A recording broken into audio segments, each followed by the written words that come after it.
Zach Gelb is joining us on the Toyota of Hollywood hotline. You can hear him nationally every afternoon on the Infinity Sports Network. He is based at the WFAN studios in New York City, home of the greatest number 13 to ever play the infield for the New York Yankees, Jazz Chisholm. Everybody excited about Jazz Chisholm up there? A lot of people are. A lot of people nervous, though, because if you say his name a different way, it puts you on a blooper reel. Oh, I mean, we've been there for 6-7 years. I mean, yeah, you know, at the beginning, a lot of people sure. Very slowly saying Jazz Chisholm. Gotcha. Because if you invert the names and it becomes Chaz Chisholm. Right. Mm-hmm. I'll say it for you. Appreciate it. By the way, when your wife uses her hall pass on Bon Jovi, will she text you and say, "You can't go home"? That's a cute Bon Jovi line. Da-da-da. Well done. You like Bon Jovi because you're a New Jersey guy. I like Bon Jovi. I'm a Springsteen guy first, but there have been times where, like, old school, like, YouTube videos of Bruce and Little Steven, and they bring out Southside Johnny and Bon Jovi, and definitely a cool thing when you get everyone together. There is a great Little Steven documentary on HBO, just released a couple weeks ago. It's excellent. I'm going to Pittsburgh, and then 2 days later, or after that, I'm going to Philly to see Bruce and the legendary E Street Band. So very excited. Were just on the Jersey Shore where I was. Yes. You were just there this past weekend. How was the Margate Dairy Bar? Very good. Walked past it multiple times. Didn't actually get anything from it. I used the calories in different situations. I was craving an ice cream one day, but then I had dinner like a few hours later. So I was like, man. Where'd you go? Stephen Cookies? Yeah, I'm like, Hawk is going to kill me for not stopping and getting a milkshake or an ice cream. I mean, how do you not get a water ice? How do you not get a gelati? I mean, what are you doing over there, Gal? I live on the East Coast, throughout the year, so it's not crazy for me to go there multiple times. So Zach Gelb has this national radio show, and I don't know if they're thinking about taking it away from him. But yesterday, why should they? Well, you unveiled your AFC East standings yesterday. Yeah. And you have the Dolphins third behind the Bills and the Jets.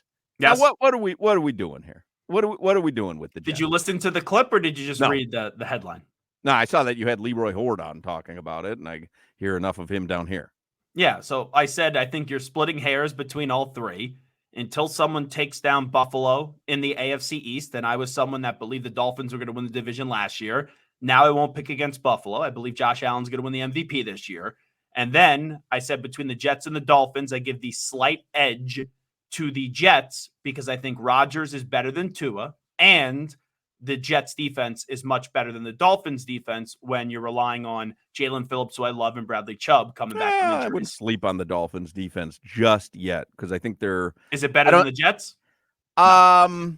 I mean, again, I think you're splitting hairs there because they have, I mean, Jalen Ramsey is what number was he on, like, the all NFL thing that just came out from ESPN? Like, he was in the 30s, like 30th something best NFL player. I mean, that's you had Quinnen Williams, and also Sauce Gardner. I think three of them in the top 45 or 50.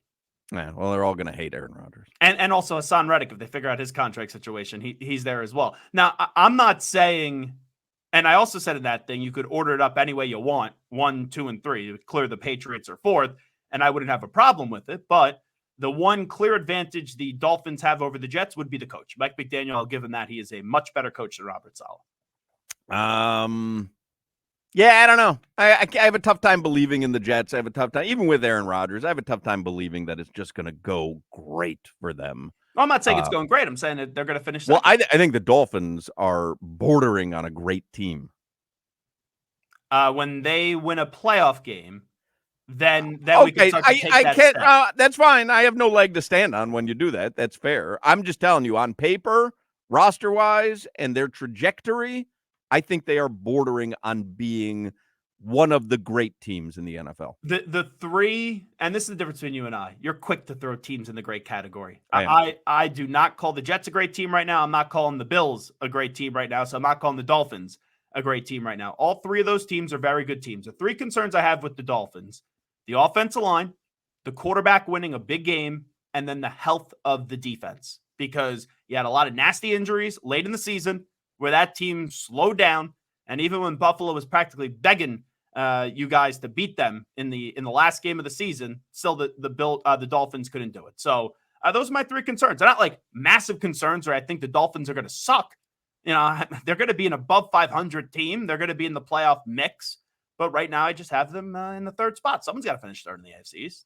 As much as I'd love to call you a bum for putting the Jets ahead of the Dolphins, everything. Use the word bum more. I like the word bum. I don't get offended. If you call me a bum, I don't get offended. It's a great sports radio term. Yeah. Someone else texted in, shocker. Anything more cliche than sports gas bags loving the boss? That is like a very sports radio thing. Oh, I love Springsteen. But here's the difference. If you polled, like, I don't know, 100 sports radio hosts around the country. Sure. Oh, I love Springsteen. However, here's the difference. That's going to get uttered 85% of the time. I am younger, so I'm more diverse in my music. I will listen to a ton of EDM. I'm all up to date with Zach Bryan and country, and also the rap side of it. One of the best concerts I've ever been to was Watch the Throne with Jay-Z and Kanye. So I'm all over the place, but I do love Bruce because I grew up listening to it with my dad. Yeah, Watch the Throne. Great concert there, Gelb. Gelb's a huge Not Like Us fan as well. It's his favorite track. But no, I was going to say, I'm not taking a side in that beef. I keep the same energy. I try to, and it's my take with the Sixers. Like, okay, they're great. They got Paul George, but until I see them get past the second round, I refuse to call them title contenders. So I get what you're saying, but as far as the AFC East goes, it kind of sounds like you're saying all three of these teams are playoff contenders, but none of them are Super Bowl contenders. The only that's a great way that you put it. So the Chiefs, to me, are the best team in the AFC. Cincinnati, as long as Burrow is healthy, they're the clear second team. For that third spot, who is going to emerge? And if you're in the top three of three of the best teams, the way that I view it in the AFC, that's how I view you as a Super Bowl contender or not. There's a chance a good team ends up being in that third spot. So, yeah, Buffalo could be there. The Dolphins could be there. The Jets could be there. Texans as well.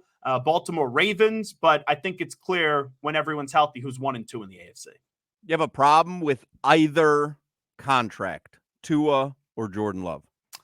Not really, because when Jordan Love said, I'm going to show up but not participate in anything, that's when I waved the white flag on the Dolphins waiting to pay Tua Tagovailoa because Trevor Lawrence already got the deal. Jordan Love, you knew, was going to get the deal. So I don't have a problem with Tua, and I understand the Packers deal when Love, who replaces Rodgers and is Gutekunst's guy in the final 8 regular season games, he had 20 total touchdowns and an interception, then goes on and win a playoff game, and his deal was up at the end of the year. You knew that they were going to pay him. So, hey, look, you look at Buffalo, who got that deal done with Josh Allen a few years ago. That's now like the 12th or 13th AAV salary for a quarterback at $45 million a year, 43, whatever it is. And we all thought at first the Mahomes contract, how do you pay someone that's rated? He has $450 million. That may be the biggest bargain in the NFL right now for that position.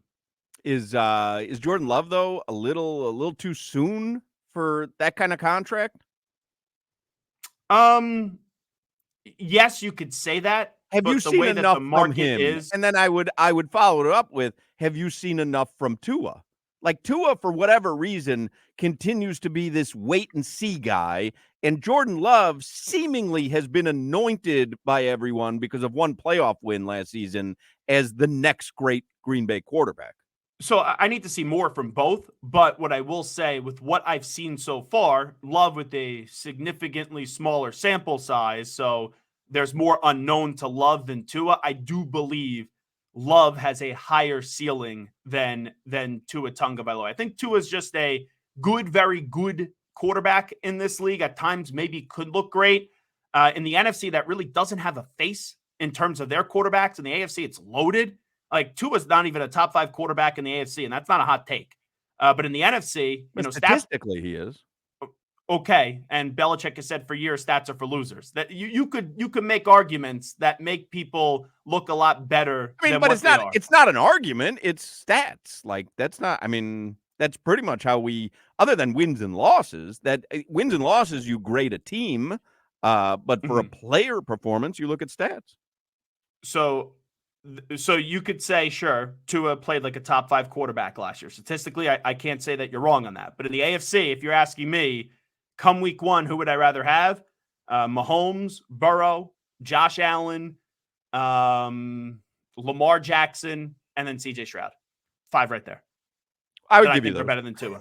Right? I would give you. I would give you those. Saying. Yep. No, I understand what you're saying. I'm just saying you can't say. I'm just saying statistically, he is one of the top quarterbacks in the league. Really, statistically, sure. Yeah, you could say that. You'd rather have statistically, Jordan Love had 20 total touches, 1 interception in his final 8 games, and won a playoff game. Okay, but we don't do stats final 8 games. We do it for the season. Yes. No, I mean, you're. I understand what you're doing. You'd rather have Jordan Love than Tua. Mm-hmm. And Dak that's not Prescott? me being. And here's the thing. Dak Prescott. Or Tua. I'll go Tua because I think Tua could be a Dak Prescott. We've just seen Dak Prescott longer. He's a younger Dak Prescott. Yeah, it could be the case. It's like you're saying if you're stuck with either one of them, you'll like go put it this way: younger one. Kirk Cousins, Tua Tagovailoa, Dak Prescott. They're all those very good quarterbacks that a lot of teams would want to have. But when you do have them, you're not necessarily saying they are great quarterbacks. And that's the tricky part here, because there's a lot of good, very good quarterbacks in the league. There are a few great elite quarterbacks in the NFL. All right. Are you going to watch the Hall of Fame game tomorrow? Little Bears-Texans action? I could be like every regular national gas bag, and tell you I will. I don't really care for preseason. I just want to get to the start of the NFL season. But you watched Hard Knocks not even off-season Hard Knocks. But you won't watch like one series of the first official NFL game of the season? Yeah, it was new. I thought it was fun, the offseason Hard Knocks. I hate training camp. I hate OTAs. I've had to cover them before. I think they're monotonous. I think you have a bunch of dweebs standing there with a pen and paper saying, oh, this guy was 2 of 8 with 5 interceptions. Well, the goal of training camp and practice is to get better and try things that you wouldn't probably do at a game. So I'm not going to crush players for. So you're not going to bet the Bears-Texans game tomorrow? No, that would. I'm betting it. 1-800-GAMBLER. That's what I would have to go to. I'm betting it, but I think I'm just going to bet the first half. You know why? This Tyson Bagent, is that his name? No, yeah. He played a few games last year. Yeah, I think he's got a killer attitude. I think they win the first half. What's the line on the first half? Does anyone care? Seriously. You actually care about this? No, but I like how I said, what's the line on the first half? Like either of you would know it offhand. The first half line of Bears-Texans Hall of Fame game. You also didn't know his name or how to pronounce it, but then you claimed to know about his killer personality. Is it Tyson Bagent? I believe it is. All right. I got it right then. Let's see here. See, the Bears are 1.5-point dogs, but I want first half. There's no first half line. Solana, this is like when you're talking to your old man and they're slowly trying to find it. Where's that game on? There's what no is first half Amazon line. Prime? There's no first half line. I can't find the first half line. All right, listen, I need help. Listen, if you don't want to tail me on a for sure winner, why can't I find it? That is going to be your problem if you don't want to tail me on this one. Bears first half tomorrow and all the Tyson Bagent overs. The way that the Marlins treat the baseball season is the way that I treat the preseason. I just don't care. Fair enough. On that note, we will let you depart. Zach Gelb, Infinity Sports Network. Thank you, Gelby. Not a Tua hater, by the way. A lot of Dolphins fans, after they do these hits, well, I see what you have on your graphic there. You say Zach Gelb, and then it says realistic football fan. Yeah. It just because you say someone's good, not great, July doesn't mean you think they suck. Who wants realism on July 31st? Dolphins going to the Super Bowl. All right? Yeah, you happy? Pom-poms? You want me to dance for you? Yeah, please. Zach Gelb, ladies and gentlemen, Infinity Radio Network. Put that on the podcast. Zach Gelb, Dolphins are going to the Super Bowl. I'm cutting just that little clip up and I'm send the posting video out. It's Yeah. perfect. It's absolutely perfect.